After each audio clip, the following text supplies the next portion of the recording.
In New Hampshire and Maine, we love our waters. We love to fish in them, to swim in them, to surf in them, and of course, to drink clean water.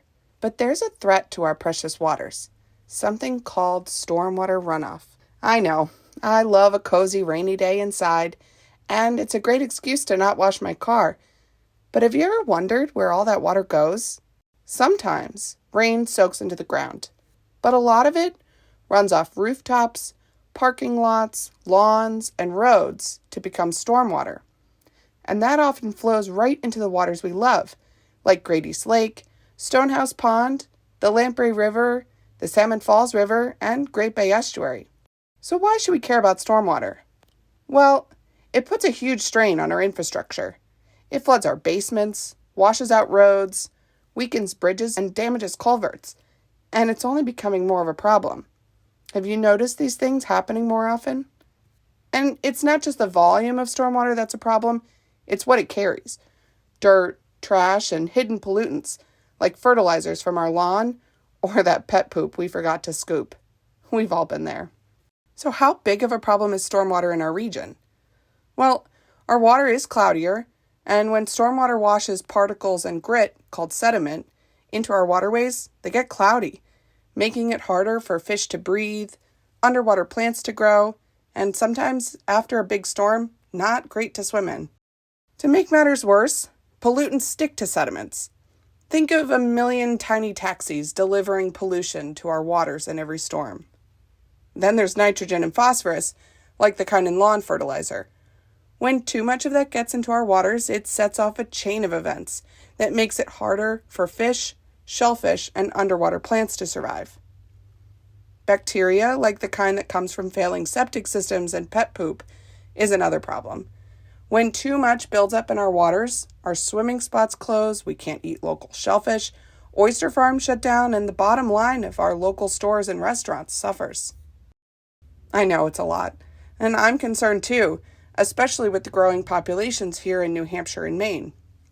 Growth often brings more roads, parking lots, buildings, and other surfaces that just can't soak up rain.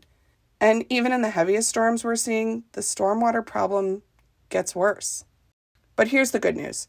Our towns and cities are taking action to reduce flooding and keep pollution out of our waters. Actions like installing parking lots that let rain drain right through the pavement, engineering wetlands that soak up the rain and pollution, sweeping our streets more often to prevent debris and too many leaves from washing into our waters. Also letting nature do the work by protecting the lands along our waters, sometimes called buffers. Oh, and a lot more. All of these efforts are crucial. Investing in stormwater management now saves us money and prevents bigger problems down the road. It's kind of like going to the dentist or painting your house. No one loves doing it, but we all know the consequences if we don't. Sometimes these problems feel so big, it's hard to see how one person can make a difference. But you can help, really, and it doesn't take much effort. Small actions add up, especially when we all do our part. Will you commit to one small action to support our waters this year?